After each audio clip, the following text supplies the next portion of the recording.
give me attitude. It is bedtime. Let's go.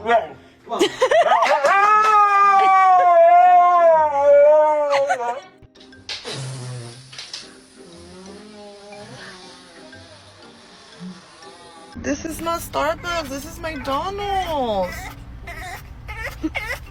Dodger's chest, he was throwing paws at me left and right, and I had to keep up because if I didn't, I was about to get a knocking into next week. My curved thinners from New Moon worked wonders on Dodger's haircut today, and I gave him that cow bandana and he is all done. But of course,